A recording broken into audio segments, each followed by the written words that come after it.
c'est souvent nos conseillers insertion. Elle parlait du contrat tous les 6 mois.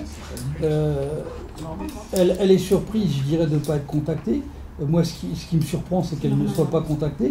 Parce que moi, je vous garantis que le contrat il est signé. Tous les mois, je rencontre les partenaires d'oubli. En 5 ans, j'en ai eu 1, 2, 3, 4 référentes. Vous vous rendez compte?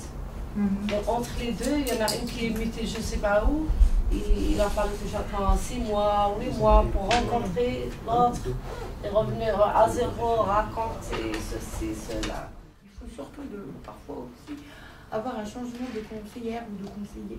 Parce que quand on a on revient à ce qu'on disait tout à l'heure, quand on tombe sur la bonne personne au bon moment, ça peut se dégager très vite.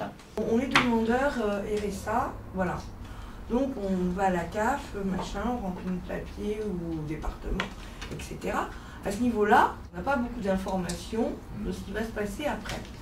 Quels sont nos devoirs en tant que bénéficiaire? Je franchis la porte, j'ai ma conseillère. J'aimerais savoir aussi quel droit j'ai. Est-ce que j'ai le droit de faire des photocopies? Est-ce que j'ai le droit d'avoir des tickets pour pouvoir aller chercher du travail? Est-ce que j'ai le droit de, pas forcément qu'on me dise ce que j'ai le droit, mais aussi que je sache par un petit carnet ou un petit livret les besoins qu'on peut me donner, qu'il n'y a pas assez de coordination entre les personnes qui recherchent du boulot et les gens qui recherchent des personnes pour travailler. Et d'obtenir ce qu'on appelle, c'est pas un gros mot, une EMT, c'est-à-dire une évaluation en milieu de travail. Là, le chef d'entreprise valide un peu ta compétence métier dans son secteur. Et si on est un ancien travailleur, c'est qu'on est des travailleurs, on est devenu RSA parce qu'on a perdu notre emploi. Ça ne veut pas dire qu'on doit être reformé encore pour pouvoir valider notre acquis. On a déjà un acquis, on sait déjà bosser. Et là, on vous propose quoi? Un EMT pour voir est-ce que le patron, ça lui convient, comment vous travaillez, alors que ça fait peut-être 20 ans. C'est pas simple, c'est pas simple. Bonjour, je m'appelle Alem, je suis une maman seule de 2 enfants. J'étais au chômage. J'ai trouvé un boulot, j'ai fait une formation et le permis, il est en route. Une autre problématique dans le parcours de vie d'Arlem, c'est maman de 2 enfants qui risquait l'expulsion de son logement. Et d'un coup, tous les référents se sont mis autour de la table pour lui trouver quel dispositif mobiliser pour résoudre la problématique d'Arlem.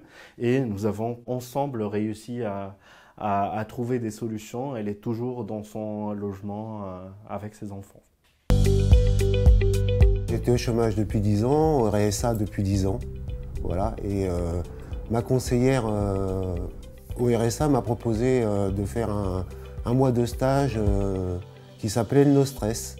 L'objectif, c'était de nous sortir un peu de notre trou, de chez nous, pour nous remettre aussi un rythme de vie. On a vu l'Orchestre Philharmonique de Montréal, on a vu un ballet de Biancali, on a eu des cours de sophrologie, des choses qu'on n'aurait pas fait seul dans notre coin, quoi. J'avais plus envie de voir personne, j'étais comme un ermite chez moi, et puis plus de goût à rien, quoi, plus envie de rien, eux me redonnaient le goût. Au-delà du stage lui-même, c'est rentrer le soir, être content, on a vu des trucs, repartir le lendemain, et de se dire ouais c'est chouette quoi, la vie elle est belle quoi.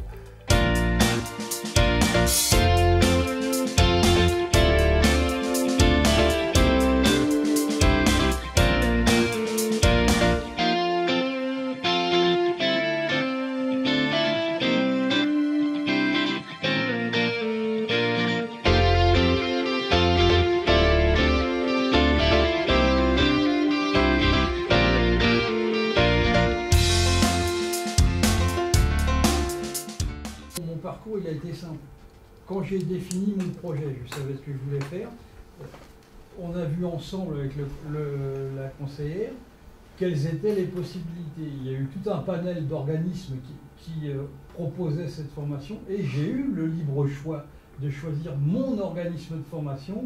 Donc il faut quand même avoir un choix personnel, se faire aider certes, mais il faut un minimum d'investissement. C'est sûr qu'il faut être acteur, non?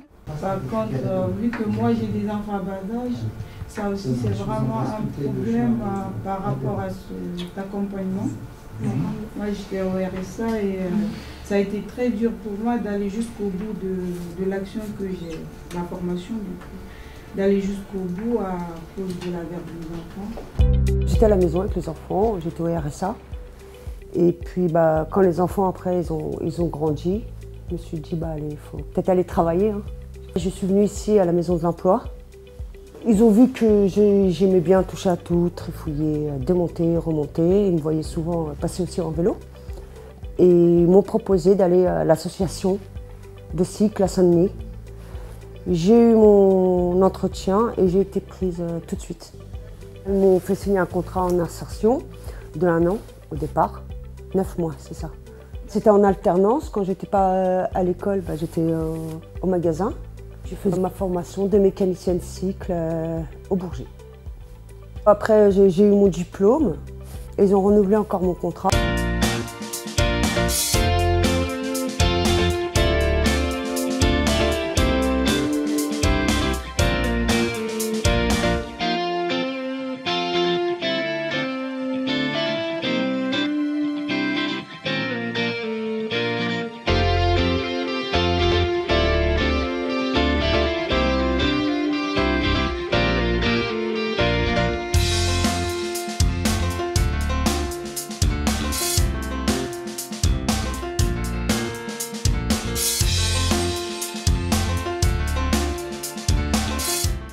Je trouve aussi que c'était important que nos référents qui nous orientent vers des structures d'accueil, j'appellerais structures d'accueil,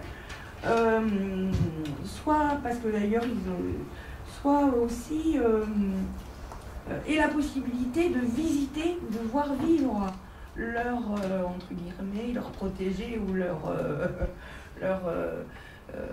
protégés dans la structure dans laquelle ils ont été comme ça, orientés.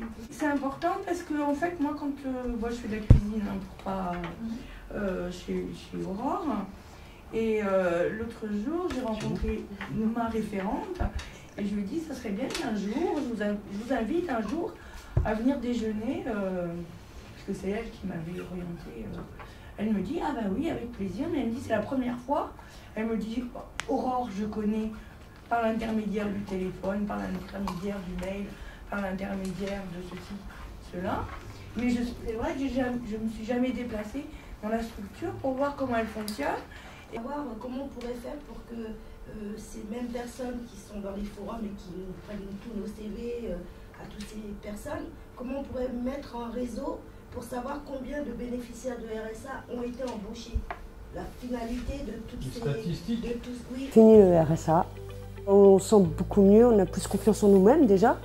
Parce que c'est vrai, quand on est au RSA, on est à la maison, on n'a rien à faire en fait. Il faut dire, le RSA, c'est pas bon non plus. C'est pas une vie pour personne. Je suis partante, là, on m'a appelé.